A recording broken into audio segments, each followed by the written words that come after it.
নমস্কাৰ বন্ধু বান্ধৱীসকল, মই জাকাৰিয়া আহমেদ আৰু আপোনালোকে চাইছে টেকনিকেল এছএমএছ। গতিকে আজিৰ ভিডিঅ'টো খুবেই ইম্পৰ্টেণ্ট হ'বলৈ গৈছে, কিয়নো আজি আলোচনা কৰিম যিসকল কেণ্ডিডেটে SSC GDৰ কাৰণে ফৰ্ম এপ্লাই কৰিছিল আৰু তেওঁলোকৰ এডমিট কাৰ্ড কেনেকৈ ডাউনলোড কৰিব সেইটোৰ বিষয়ে আজি এই ভিডিঅ'টোত আমি আলোচনা কৰিম।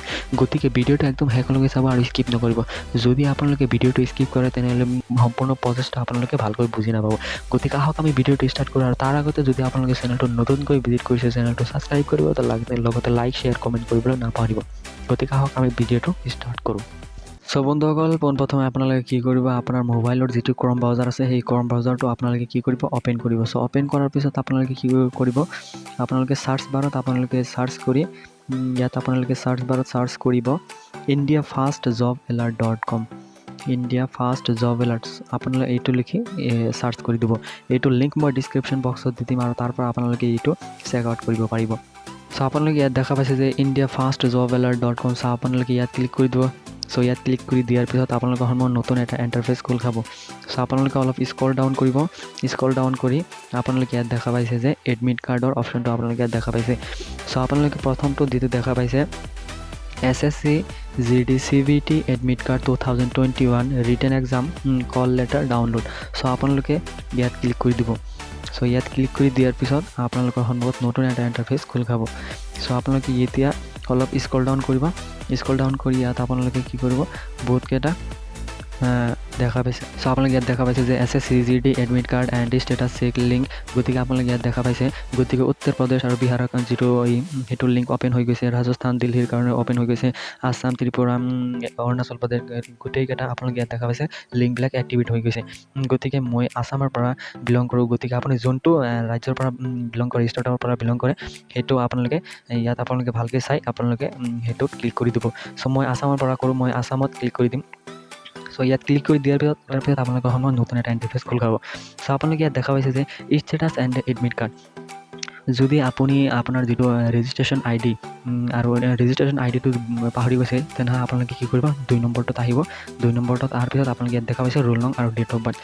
যদি আপোনাৰ যিটো ৰোল নং সেইটো আপুনি নাজানে, তেনেহ'লে আপোনালোকে কি কৰিব 3 নম্বৰ অপশ্যনটোত আহি যাব। আৰু 3 নম্বৰ অপশ্যনত আপোনালোকে দেখা পাইছে কেণ্ডিডেট নেম আৰু ডেট অফ বাৰ্থ। চিম্পল আপোনাৰ এইটো ইয়াত আপোনাৰ যিটো নেম, আপোনাৰ যিটো নাম সেই নামটো ইয়াত আপোনালোকে ফিল কৰিব আৰু আপোনাৰ ডেট অফ বাৰ্থটো ইয়াত ফিল কৰিব। চ' মই ফিল কৰি দিলোঁ। মই যিহেতু SSC GDৰ কাৰণে মই এপ্লাই কৰিছিলোঁ, গতিকে মই মোৰ নাম আৰু মোৰ ডেট অফ বাৰ্থটো মই ফিল কৰি দিলোঁ। চ' মই এতিয়া কি কৰিম, আপোনালোকে এতিয়া কি কৰিব যে click to know' registration ID। So' আপোনালোকে ইয়াত ক্লিক কৰি আপোনালোকৰ যিটো ৰেজিষ্ট্ৰেশ্যন ID সেই আইডিটো আপোনালোকে প্ৰথমতে চেক কৰিব লাগিব। তাৰপিছত আপোনালোকে আপোনাৰ যিটো এডমিট কাৰ্ডৰ ষ্টেটাছ সেইটো চেক কৰিব পাৰিব। গতিকে আপোনালোকে আপোনালোকে ইয়াত ক্লিক কৰি দিব। চ' ইয়াত ক্লিক কৰি দিয়াৰ পিছত নতুন এটা ইণ্টাৰফেচ আপোনালোকৰ খোল খাব আৰু অলপ স্ক্ৰল ডাউন কৰিব। চ' এতিয়া আপোনালোকে ইয়াত দেখা পাইছে যে কেণ্ডিডেট ৰেজিষ্ট্ৰেশ্যন আৰু ৰোল নংটো আপোনালোকে ইয়াত দেখা পাইছে। চ' চিম্পল আপোনালোকে যিকোনো এটা দি আপোনালোকে এইটো আপোনাৰ যিটো এডমিট কাৰ্ডৰ ষ্টেটাছটো চেক কৰিব পাৰিব।